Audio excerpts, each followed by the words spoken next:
this week's episode of Fighting for Overtime. I'm your host, Coach Tony. Today's guest is no stranger to hard work, commitment, and competitive fire.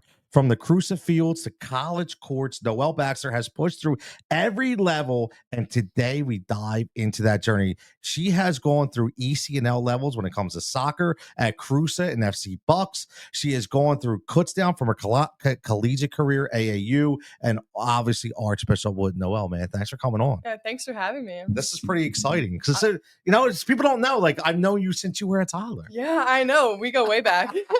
My grandmom's your neighbor too. Yes. So I know. First person I met when I moved up here was your grandfather. Really? Yeah. He's an interesting guy. Yeah.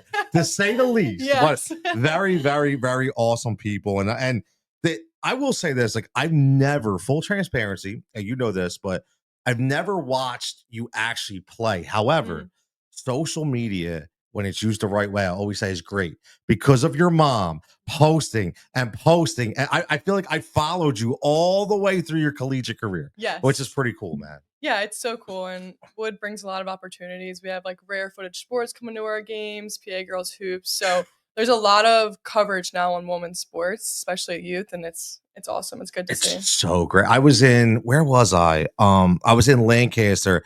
I was at a sports store, and it was like all different kinds of plaques. And it was the first time I saw a Caitlin Clark jersey, like just hanging up. And I was like, wow, it's coming. Yeah. Like it's finally coming. You know what I mean? Yeah. It is. It's amazing. It really is. And what we do on this podcast is we talk about obviously your accolades, but also, some anxiety that maybe you, something, mental struggles you went through, because we all go through it. I tell people that all the time. Coaches, parents, children. You mentioned you played for a pretty highly esteemed program at Archbishop Wood. Yes. And we're going to get to that. But first, you started out soccer. Yep. Right. And you played for a pretty prestigious level at ECNL level, which people don't realize it's above travel. Yep. Right. It's pretty elite for FC Bucks. So what were kind of your memories from soccer? Yeah, definitely. So soccer was my first love in sports. I love soccer. My parents put me in ballet when I was 3, and I very quickly learned that wasn't my thing. Yeah, so maybe that's where I got it. But my mom told me I look like a linebacker, so I guess it didn't work out very well. Man, we definitely got to cut that for real. But so dance wasn't my thing. They put me in soccer, and I just loved it. And then I actually lived in Erie for a little while, so we moved back when I was about 8, and that's when it started to get really competitive for me. I joined CRUSA, and it was just so fun. We made so many friends on the team, and we actually went on vacation to Mexico with some of them. We just were really close. So I loved it. It got to a point where it was getting cutthroat towards like 7th and 8th grade, and I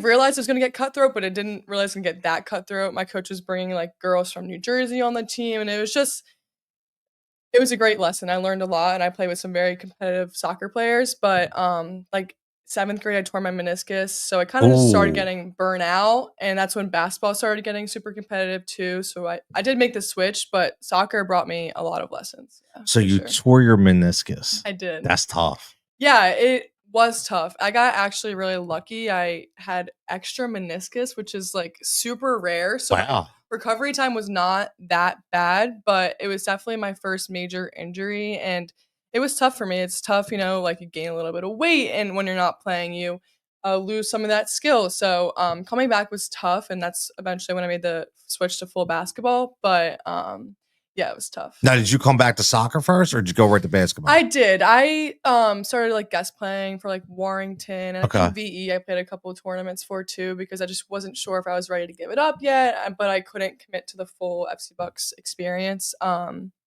I like how you say that, experience. Yeah. So let me ask you this. So you tear your meniscus, and you've already said before that you start to see how cutthroat it was getting, right? Yes. They're bringing other people in. Would you ever sit there and think to yourself, man, this is going to be tough for me. I don't even know if I'm going to be able to play because now these people are going to be ahead of me because I can't train and can't practice. And you're talking about what, 7th, 8th grade? Yeah, definitely. It was super tough. And these girls, they were better than me. Straight up, they were really, really good players. And I knew that I could get to that level and I could keep up with them. But once I tore my meniscus, it was just a big blow to my ego, just to my fitness in general. So that was tough, and it was tough giving soccer up. At the time, I was like, "Oh, I'm ready to be done." But like looking back, I'm like, I wish I would have maybe tried a little bit harder to stay in it because I do still love it. Me and my brother juggle all the time, and Really? it's super fun. So what position did you play? I was center mid. Oh wow. Yeah. Okay. Yeah. That's a pretty tough position It because is. you're playing offense, defense. Yeah, it's a lot of fitness, a Yep. lot of ball footwork. You have to be really good with your footwork. It's less speed, which is good for me because I'm not super fast. Okay. But a lot of facilitating, which I did like. So if I had to ask you your favorite like soccer moment, like anything that stands out in your mind. I would just say I think we went to Boston though. Once we went to FC Bucks, it was like these really far away league games. So like Yep. all up and down the East Coast. It wasn't quite West Coast yet, which was more like high school. Okay. And like Texas and stuff. Like you're going all over the country, but we went to Boston and it was just a really fun ride. Like the games were super tough. I think we lost both of them, which was embarrassing. But it was just a really fun trip, and it was my first FC Bucks again experience of playing like a really hard league game like far away. So that was just cool, like knowing that we're literally going to Boston for a game. Like this is legit. So nice. I remember. I mean, those when you get to those upper echelon leagues, it's not always a tournament. It's like you're driving just for one game sometimes. So it's a lot. Now, when you went to your mom and you went to your family, was like, listen, I don't think I want to play soccer anymore. Like, did you have a conversation about it, or how did that come about? Like, how was that like? Yeah, I'm very close with my parents, so I think they knew I was starting to get burnout, and they saw my frustration, and they saw it as a good thing as me stopping. I mean, of course, my parents were sad because they've seen me play this growing up. It was my first sport, but they were super supportive, and of course, they showed me the pros and cons of each decision, and they tried to help me weigh it the best I could. But they knew, I think, that it was time to make the switch and just focus on basketball. And then when you go straight to basketball, now how that transition, where did you go? What was your first basketball experience? Did you go right to AAU? I don't think so, right? So I started basketball even before that. I started in 4th grade. Oh, well, okay. So yeah, so you were doing both. So I was doing both for a while, and then at that point, it was just getting serious in both ends. I'm like, I can't keep doing both, like which is a whole nother issue with few sports. Yes. Like just the picking one or the other. But yeah, so I started in 4th grade, and I started on Upper Makefield Heat. They're now called Heat Hoops. Okay. Under Kari Cairone. Yeah, it was 4th grade. Okay. So let me ask you, let me backtrack a minute because I've had this discussion and you kind of gave me the in with the choosing because I went through this with my daughter, went through this with Taylor, and I've seen this with kids. They're just not sure. And some parents are pushing them to pick. Some parents are telling them not to pick. You have coaches that are like, you need to play one sport, right? Yeah. So what, like, thinking about that now, looking at like how much has that changed from then, or was it the same as much as it's bad right now in youth sports? Yeah, I mean, I think my situation was a little different just playing for the programs I was playing for. Heat was actually Kari Cairone. She's super big on multi-sport athletes. So Oh, wow, that's good. In the basketball realm at that point, it was fine. It was soccer that was telling me, yep, you got to quit. You got to focus on soccer. If you want to be a collegiate athlete, like you say, you got to quit. And now knowing everything that I know that's not true. And maybe I could have, like, obviously you want to focus on a sport, but I could have done both and still played college. But it definitely was tough. It's definitely way worse now, though. I see it's getting worse year after year. I wonder what it is with soccer. It's so crazy you say that. Soccer is really tough. It is. Yeah, and I do know like a lot of the girls that I played FC Bucks with, they committed to college before I did. I committed junior year to Kutztown, and they committed like freshman, sophomore year.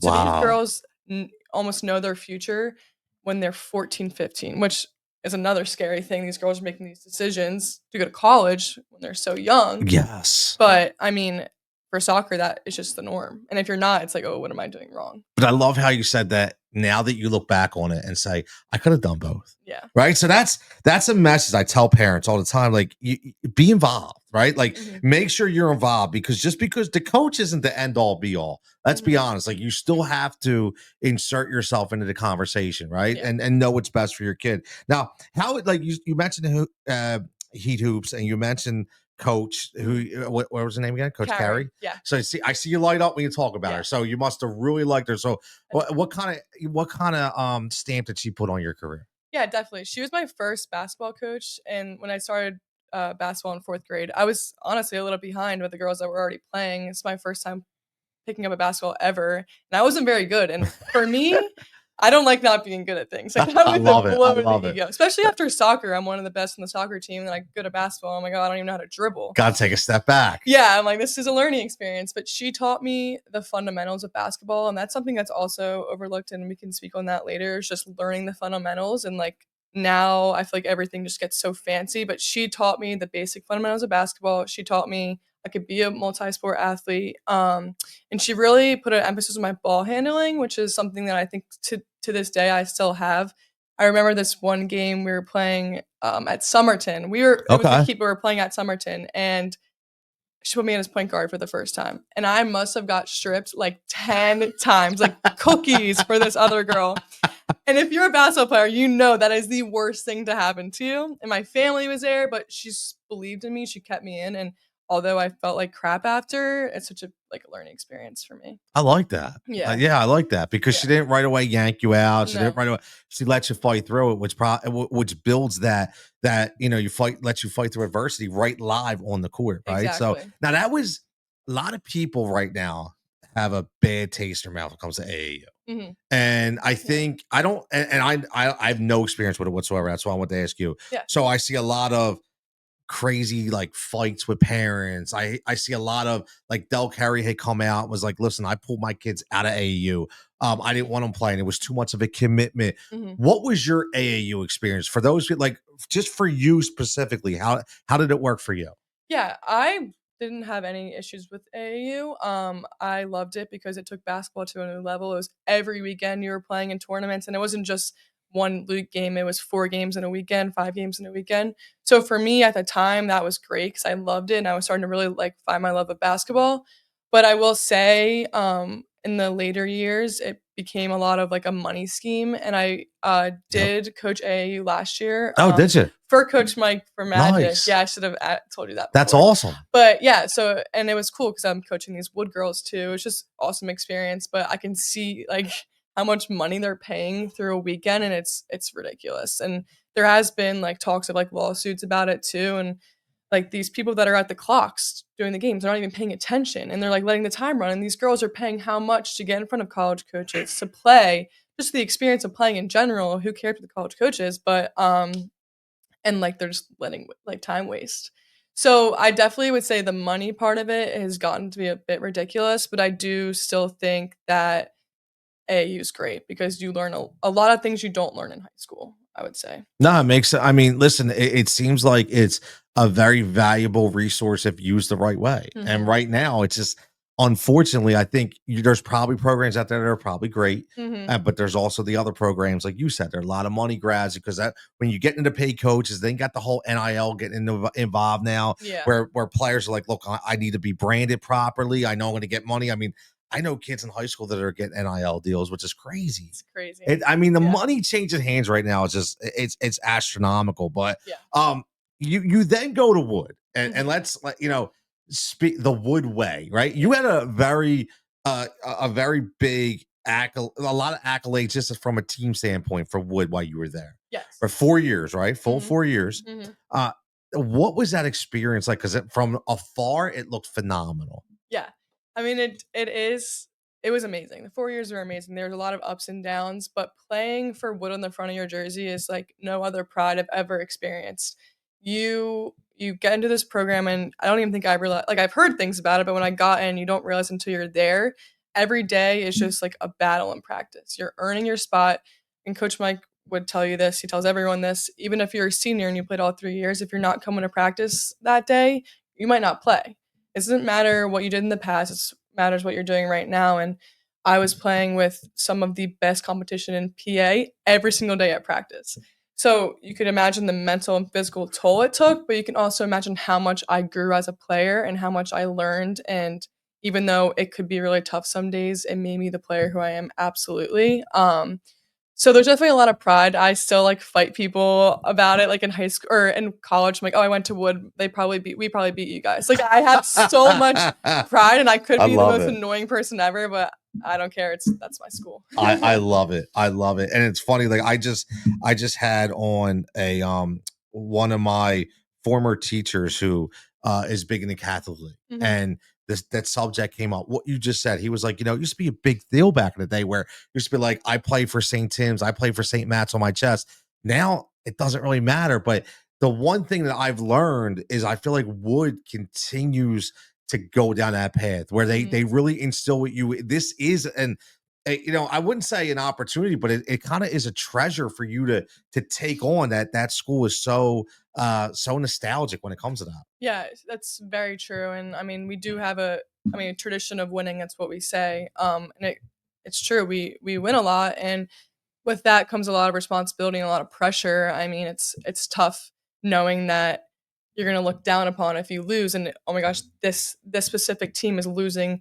The Woods. What I'm trying to say, like if they're losing, it looks bad on them. It's their fault. It's not the previous teams. Like we want to uphold the legacy of the previous teams. So that well said. Comes a lot of pressure. That's what I was trying to say. No, it's great. I mean, that's exactly. I get it, and I mean, you mentioned earlier, ups and downs, right? So, did you ever hit a wall mentally or physically in those 4 years?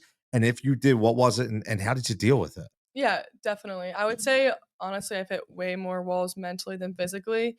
Um, don't get me wrong, our practices were really tough, and it wasn't even a lot of conditioning. It was just all of our drills were running. So I was in great shape. Mentally, I did hit a lot of blocks. Again, I was playing with these girls. I wasn't even one of the top 5 best girls in my team.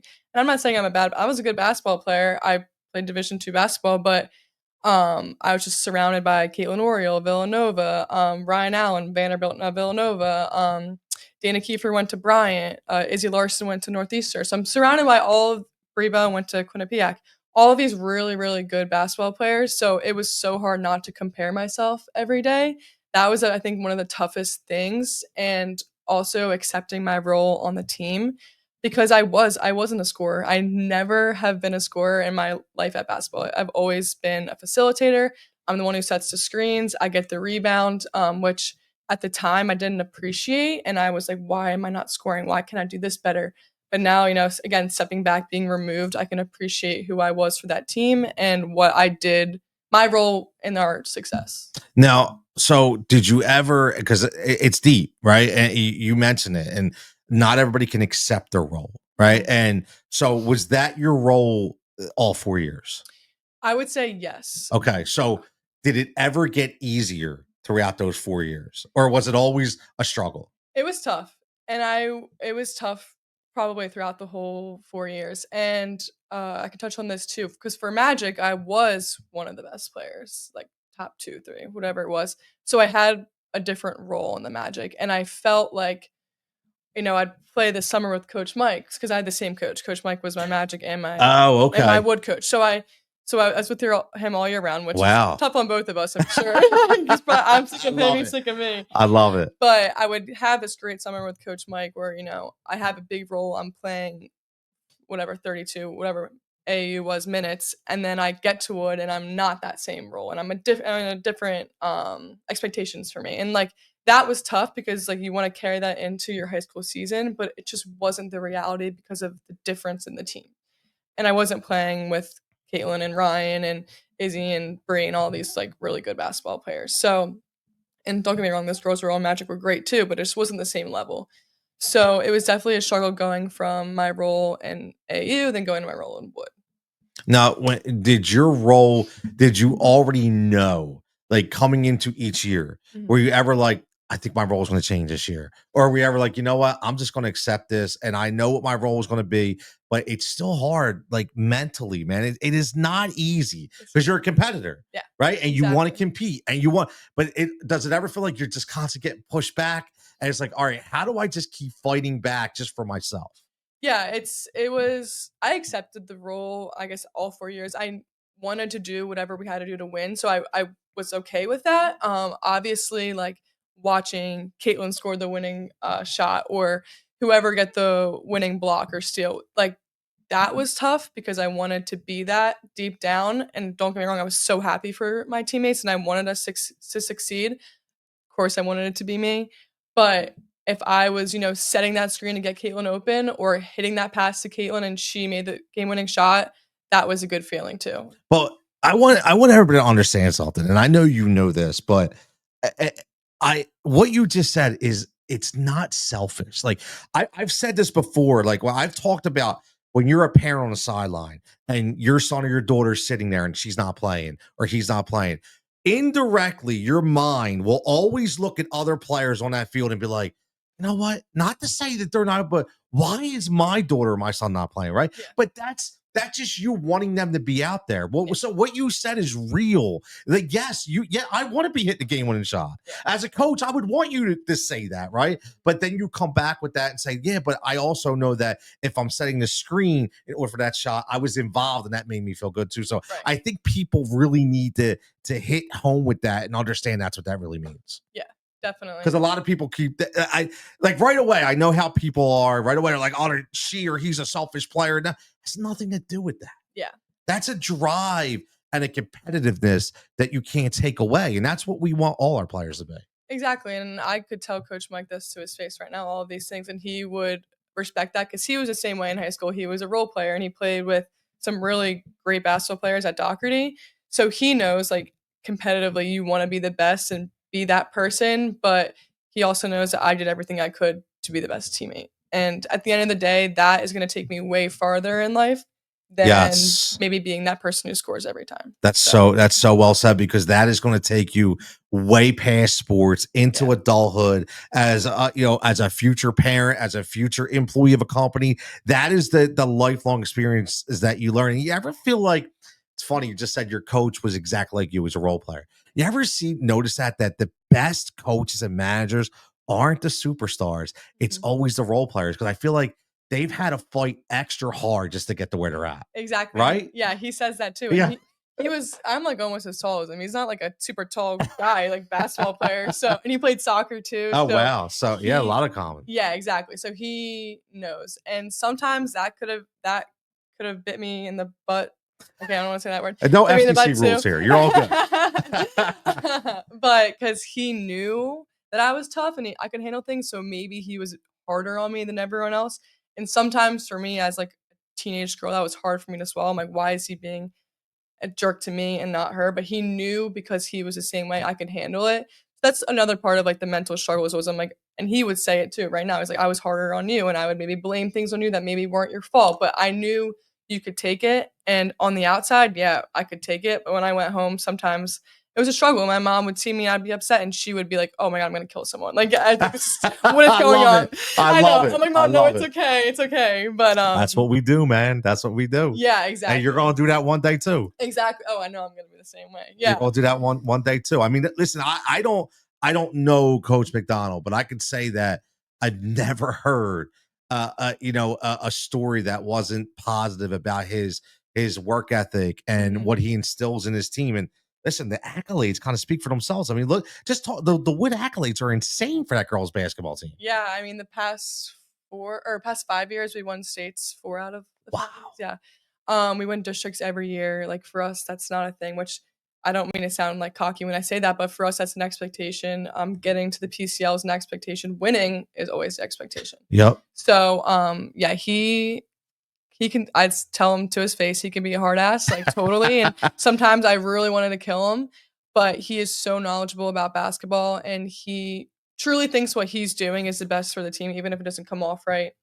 And I'll tell him that too. But yeah, I have a lot of respect for him. You could tell. And listen, a lot of, just not you, I know there's a lot of kids in this local area that we've grown up with, and we've known have been on teams like that. And it's just phenomenal. It really is. Now you transition to your collegiate career. Yeah. And you go to Kutztown. Mm-hmm. So that whole journey, why Kutztown? Was it academics? Was it sports? Was it kind of like a combination? And how did you fall on Kutztown? Yeah, so I didn't have any really scouting or anyone looking at me up until like my sophomore summer, like after sophomore year. That's when I started, really emailing, getting myself out there. The recruiting process is brutal. It's brutal. And I think it's only getting worse. But, yes. You really it's kind of like reaching out to like a boy and they're not answering. Like, it's just like, it's like, I love that you said that. Yeah, it's like, will he answer? Will he not answer? Will he even look at my thing? Yeah, that's how I feel. I love it. It's like your 8th grade romance. No, literally. It's like, oh God, I hope he even opens it. It's sliding into coach's DMs. But that's hilarious. No, but it's a lot of rejection, and they probably won't even come to your games half the time. But anyway, like I'm putting myself out there, and then I got some interest from Kutztown. I had 5 offers. One of them was D1. I got an offer to the University of Maine, which was cool. A little too far for me. But yeah, so I chose Kutztown because I had a couple of friends that went there too. Annie Whalen, she went to Wood. She played at Wood, and then she played at Kutztown. Oh, wow. Okay. She was 2 years older than me. Her sister, Casey, went to Basil's. I knew her. Annie's younger brother, Luke, went to Kutztown. And then just a lot of people that I knew from the area. And then also Shannon Ramoldi, who was my roommate at Kutztown, played basketball. She played on my AAU team. And then she came to Kutztown. And my other AAU teammate, Bella, also committed to Kutztown. So there's 3 of us from the Magic going to Kutztown. A lot of familiarity. It was nice knowing that they were going to be there. And I really love the campus at Kutztown. It's beautiful up there. It's a small little college town.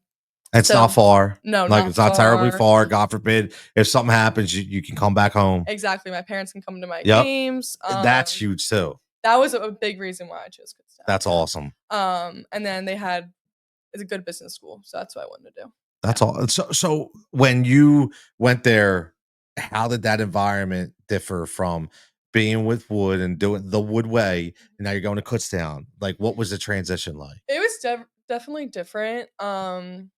Wood was like a D1 program in my eyes. It was, the culture there was D1. The practices were always hard. So I think I took that for granted a little bit. And I didn't I thought college would be the same, and it was a little bit different. I will say I thought the practices at Wood were harder than Kutztown. And I'm not to say anything bad about Kutztown. It's just the style of basketball I think was very different for me. I'm so thankful to Coach Hallman and Coach Malou for even giving me the opportunity to play in college, giving me a scholarship. So I would never say, anything bad. They're great people, but just the culture was a lot different, and it just didn't feel as high stakes, and it didn't feel just the same. And the competition wasn't the same in practice and everything. And I think I almost fell to that standard a bit. And I think that's why I ended up only played at Kutztown for 2 years.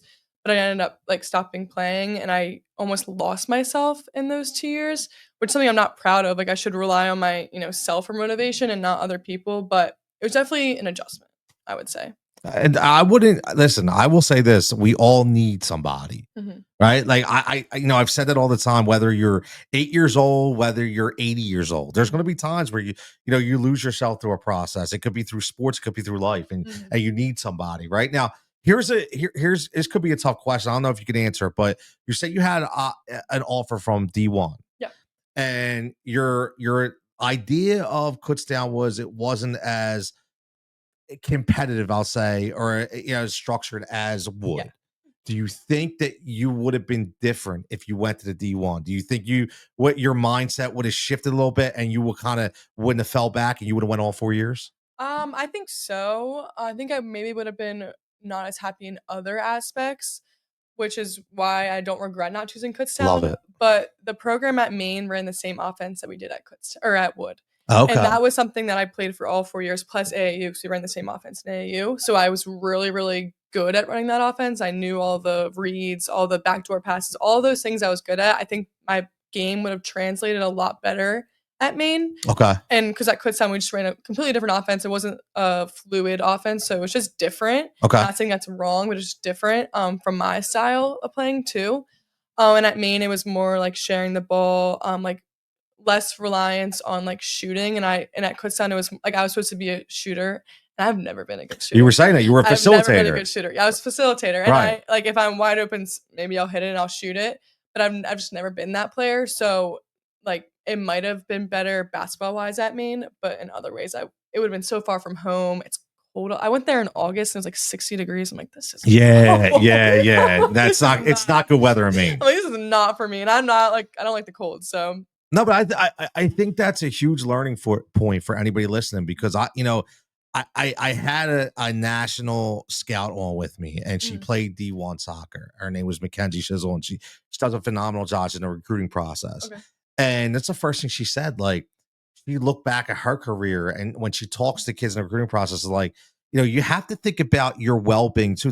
You might want to go to the school because of what they offer, but are you going to be happy? Yeah. right? So there's a little more than that, right? So I'm glad that you say you didn't regret it, because that's one thing I say: you live life with no regrets, no regrets. You know what I mean? Yeah. So you play. So what happened that second year? You finish up.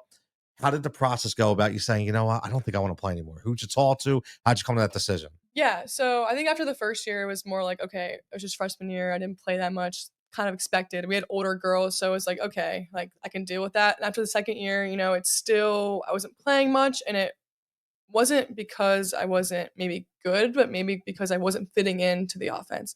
And I had this coach who'd been there she's still there, Coach Malou. She's been there for a while, so I didn't see that changing at all. And if that's not going to change, it's not going to get better for me. And at that point, I was getting negative. I was not happy at practices, and I was totally like letting that leak in, like to my teammates, like they could tell I was being negative, and that's not what I ever want to bring to a practice. I want to be positive, be happy. Wasn't taking care of myself. I put on some weight. I wasn't putting my physical attributes first. So I was starting to become a person that wasn't me. And that's when I realized, okay, I need to take a step back and think about this. I talked to my parents so many times about it. I talked to my one teammate, Annie, who also, she was going to play her 5th year, but didn't. So we kind of like quit like at a similar time. Just people that knew who I was and what I represent and what kind of person I am. And they could all like say to me, you're not happy. If you want to step away, we totally respect that decision. And my mom was thrilled when she found out that I quit, because she knew I was going to be a happier, healthier version of myself. That's not, I'll tell you what, man, that's huge, because and you couldn't even had to tell me that. I knew your mom would have been okay, because I knew your mom, right? Yes, yeah. But not all parents are supportive that way, right? No. They're pushing their kids to that. They're pushing their kids. So there's a lot to unfold there. But I will tell you what, man, that's a lot for you, just for yourself, to just say to yourself, listen, this isn't me. And you took a step back for the team, for the betterment of the team, because you knew you were bringing the team down, and you knew it wasn't you. So that's a huge self-reflection moment, man. That's not easy. Yeah, no, it was tough. And I mean, it's a huge blow to my ego too. I've played sports my whole life. Like and my family, it's big in sport, all big in sports. So it meant a lot to me to be a successful like college athlete, successful athlete in general. So like it was a lot of the decision. What was stopping me was, oh my God, what is everyone going to think? They're going to think that I quit. I'm a quitter. I wasn't good enough to play in college. I wasn't good enough to play at Kutztown. Whatever it was, like that was holding me back. And then I realized that does not matter. It doesn't matter at the end of the day. I had a great conversation with my uncle Danny down the shore one day. I told him, because he's just a huge impact in my life. Like I love speaking to him. He loves me, gives me great advice. We had this conversation. He's like, you got to do what's best for you. And he was a college athlete too, so he knows. And he was like, you have to do what's best for you. We're all proud of you no matter what. You're a great person, and that above everything is the most important. So having that conversation with him, with my parents, helped me make that decision. I'm gonna take a break for it. Okay. Okay. So you take the water. Okay. We'll go to the other end of like kind of like youth sports in general. Okay. Thank you.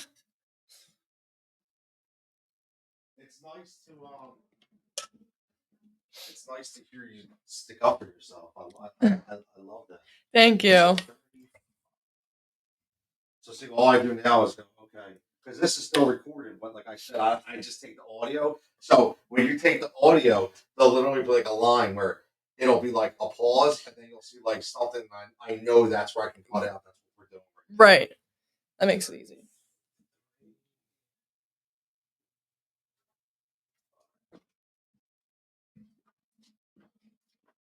Plus, I don't like to look at my phone a lot, so I kind of want to look at my phone for a minute and figure out where I'm at. Yeah, go ahead. All right. So, and this is.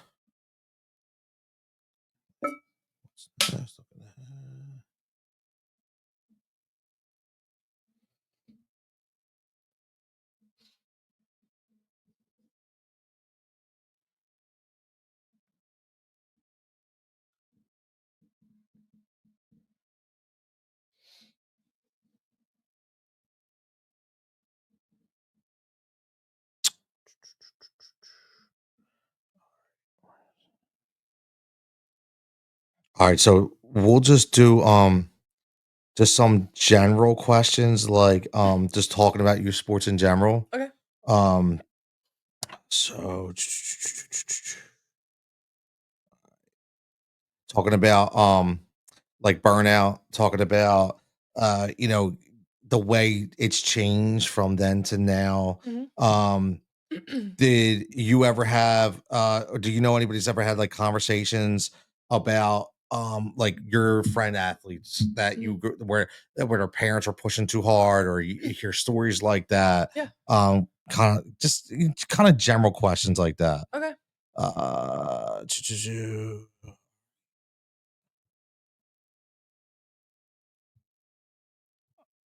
and I'll ask you a question like about because you're younger, like about social media, how like how social media has kind of changed the game when it comes to building your brand and things of that Yeah, nature. definitely. Okay. All right, 2, 3, 4, 5. All right. So now we get out of college and we're done playing. So now we get to look back, and we can look at what has happened prior to you and kind of compare it to what's going on right now, because you have a younger brother Yeah. who is my son's age, who I've Mhm. coached, and he's a great kid. And I know he's going through some things, because every kid goes through some things, but you've watched that generation. And it's not, how much older are you than your brother? 4 4 years? years, yeah. 4 years. So, and I probably think it's probably drastically changed within those 4 I'm years. sure. One of the biggest things is social media. And, we mentioned NIL earlier, and we mentioned about everybody, needing to build their own brand. Let me Mhm. ask you a general question. What's your feel when it comes to NIL?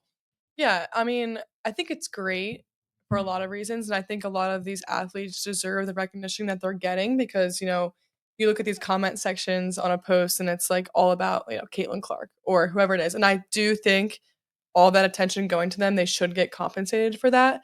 But it does feel a bit superficial in youth sports. And I would just say because you're not probably getting that money yet. You know what I mean? Like, it's not happening yet, so it just feels like a highlight tape every single time I open my phone, and it takes away from the real purpose of sports, which is, I mean, of course, if you're playing a team sport, which is being a good teammate, being a good person, being a good student athlete, all those things, and I think that is something I would like to see change a little bit so we can bring these kids, like, a little bit down to earth, like, yes, it's important to be a good basketball player, but it's also important to be a good person. It's important to be a good teammate, be a good, player for your coach, be coachable.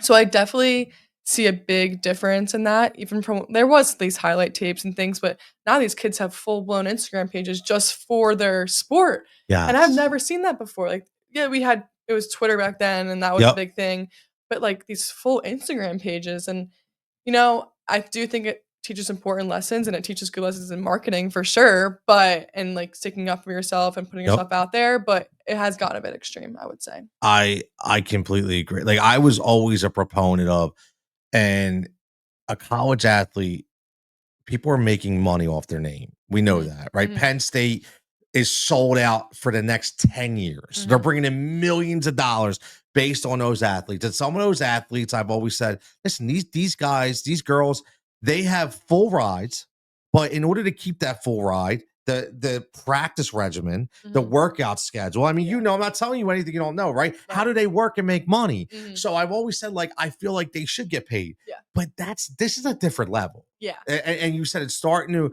really embed itself into the culture. And I think that's why coaches have the hardest role right now. And speaking of social media, a lot of those accounts are run by parents. A lot of those are run by private entities, Mhm. right? So looking at just social media in general, can it be the absolute downfall for some of these younger players looking to get scouted to the next level? I think it can if, these coaches are coming to your games and they see your parent yelling in the stand like a crazy person. If like, if I'm saying, like, there's so much access to knowing who everyone is and, what they're posting and what they're commenting back to if they curse. Like, if I was a coach and I saw that, I'd be like, "Ooh, I don't think I like that." I'm not saying cursing's bad, but I'm just saying in general, like, there's a lot more opportunity to mess up now as a kid, especially with social media. Um, so I think, we have to teach kids to be careful and to maybe not implement it so young into the sports. High school, I get it. It's starting. Right. It's more like for college, but anything below that, I think is a bit ridiculous because I do think it takes away from the culture. Yeah, it really does. And listen, the Eagles have been successful as a football team by saying what? Listen, if you have a domestic violence issue, we don't want you. If you, Mhm. they're like, I don't care how good you are. Yeah. So it's not saying that you won't get drafted or picked up, but you might not get to play for the team that you want to play for, all Exactly. because of the image that you. So it is such a huge thing with social media, but it also brings the whole burnout perspective, not just from sports, but constantly being on your phone, constantly being on there to upload your highlight reel. And I mean, I'll tell you what, like I'm burnt out myself. Like I Yeah. don't know how kids now they do it, but just from a sports perspective, like I've talked to so many athletes, and I'm sure did you have private training? Wait, Yeah. okay, Yeah, a little bit. Coach Mike trained me a lot, but yeah. okay. Yeah, you So have fun. so how many days a week would you say there were normal 7 days that you were touching a basketball? I mean, almost during the season every day. And I how mean, many like when you talk about structured training practices or games, what would you say out of 7 days? 6. Did you ever feel burnout? Oh, absolutely. So, and that was at as young as what age? Yeah, I guess high school was when it really like 13, 14 is when it was like every day. But I still again, 7th, 8th grade, I was training all the time. But But that was what you loved, yeah. right? Mhm. So, did that passion, is that the only thing that kept you going at that time? Yeah, I would say the want to get better and be the best and all, like from I guess when I was 6th grade, my parents started putting like the college aspect into my mind because they said, of course, if you want to play, we'll Right. support you. But if that's an option for you, I think you could get there. And once I heard that, I was like, okay, now I'm playing for my scholarship. I'm playing so I could be the first collegiate athlete in my fit, whatever it was. I like that because I think a lot of people take that the wrong way, and I've said this before. Like I think it's like 1.3% of the episode. I think 1.3% kids get a Division 1 Yeah. opportunity, right? Hmm.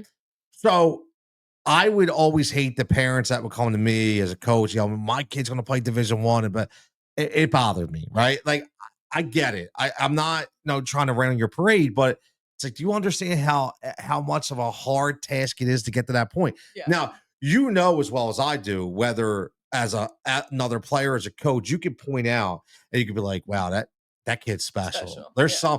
there's something going on there. Like Yeah. you could see it. So I love that, like, your parents are like, look, you have an opportunity, and that Mhm. you took that ball and you ran with it. Yeah. Now, what about the players that right now that don't have anywhere to play? And what I mean by that is I've come up with a whole episode about there is no more rec league anymore. There Mhm. is no more. I mean, yeah, there's CYO, but it's really watered down. Mhm. Everything has to be a travel program, Yeah. right? So, what do you think about how it's changed to where there is no more? I'm just going to grab a t-shirt and play on Saturday with my friends. Yeah. Everything's. What about those kids that are getting left behind?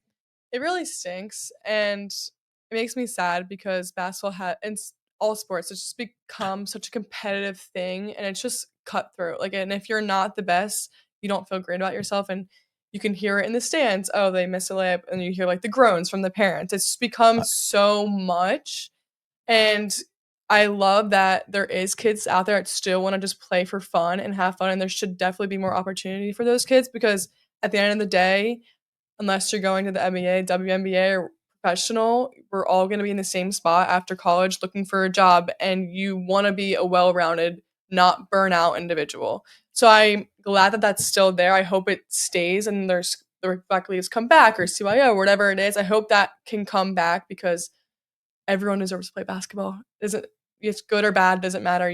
And there's so much lessons that come from team sports that all kids, not all kids. If you don't want to play, that's fine. But kids learn a lot, and I think that there should be opportunity for everybody. I listen. I agree. I hope that there's more people that step up and give those kids those opportunities because they're just non-existent anymore.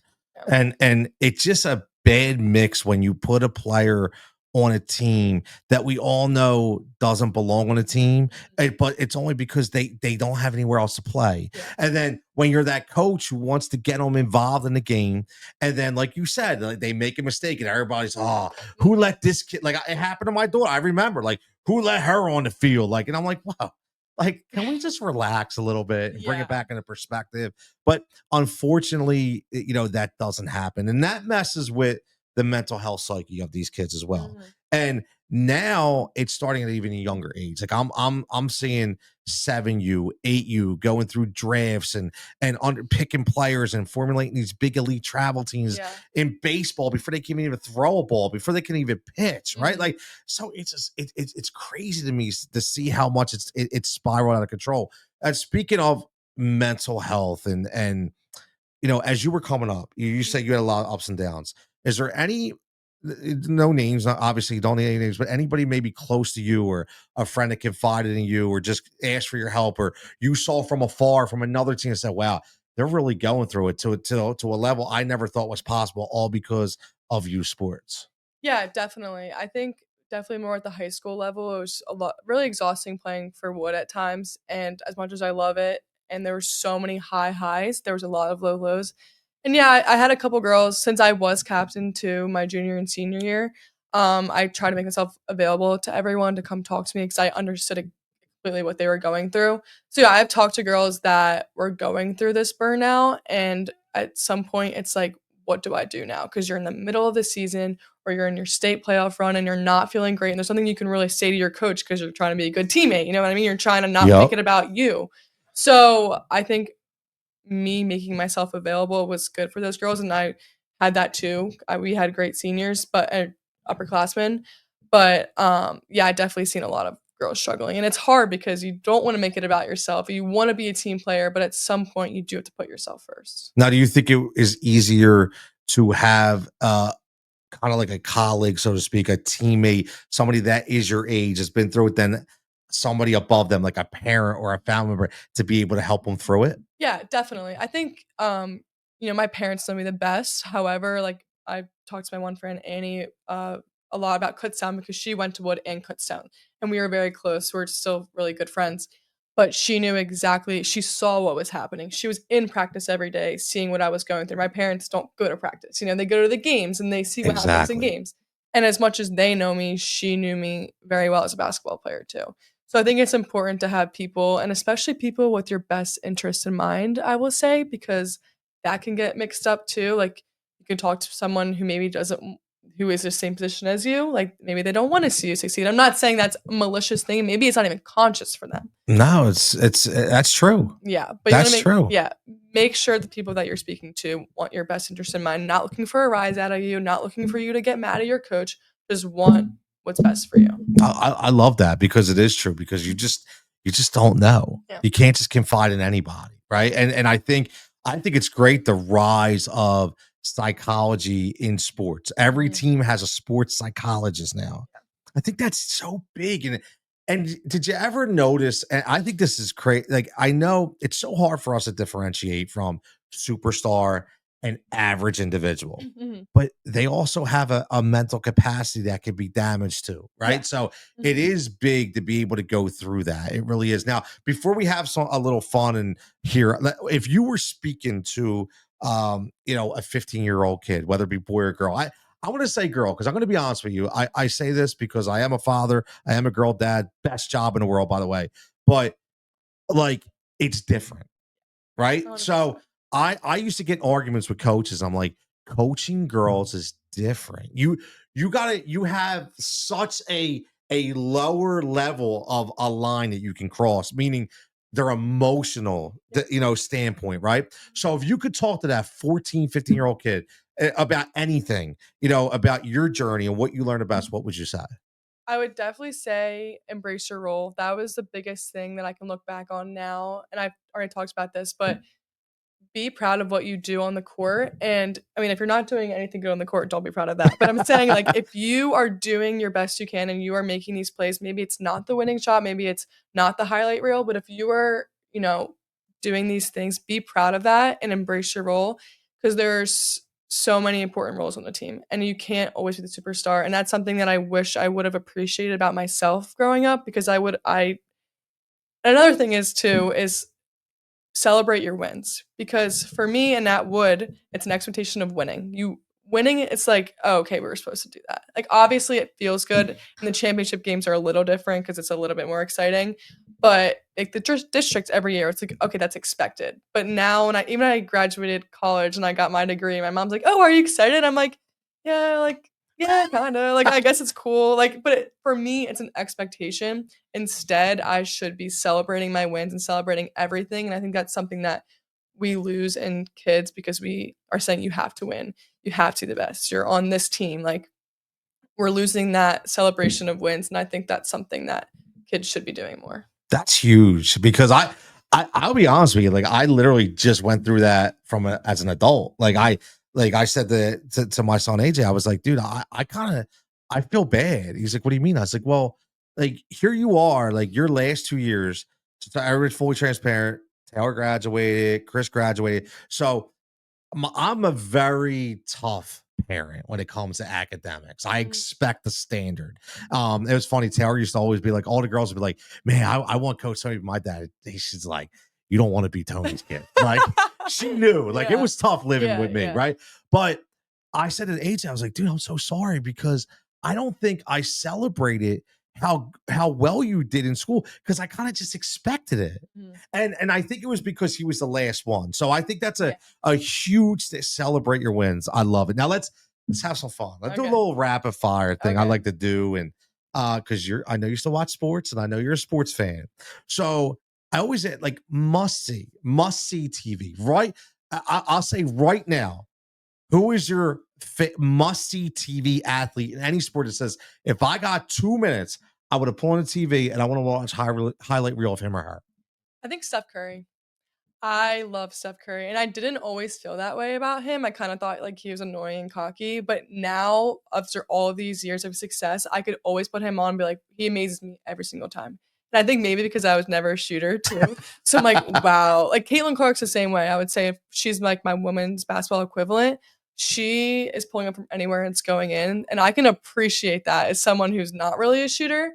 So I would definitely say, yeah, Steph Curry or Caitlin I like Clark. that. I like that. I mean, listen, Cece she's already goated. Like, it's ridiculous what she's been able to do. And listen, I say this all the time. Like, I know people hate on it, and the whole thing with the Angel Reese and Kate, like, listen, like, just be happy that it's being elevated to another level. Exactly. You know what I mean? Yeah. But the Steph Curry thing is so real. I used to be like, dude, look at this dude rubbing his shoulders and stuff. I'm like, God, is he good? Like, you can't even be mad about it because he's that good. Wow. That's how you know he's good. And he's a very sound human and grounded human being too. Exactly. When you hear him, and I mean, I think there is something to say about somebody like marries their high school sweetheart and they grow together and it's just a different vibe. I think he has it. Now, what about of yesteryear? Who's your favorite must-see TV? If you could go back, whether it be 10 years, 20 years, say, I want to watch this person for 2 minutes,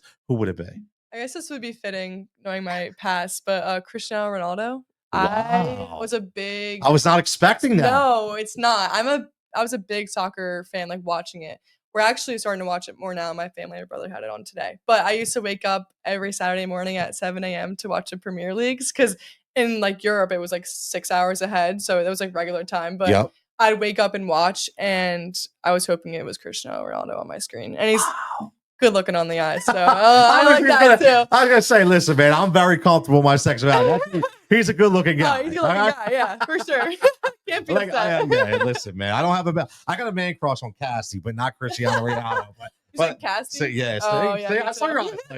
My wife was saying the same thing, man. It's so funny. But yeah, listen, Noelle, this has been fantastic. Thank you so much. I really listen, and you know, just so you know what I try to do here, and I tell everybody, like, as this youth sports monster is evolving and as it's changing, like, my whole role is like, we can't change it. Like, we can't stop it. It's on a train to no return.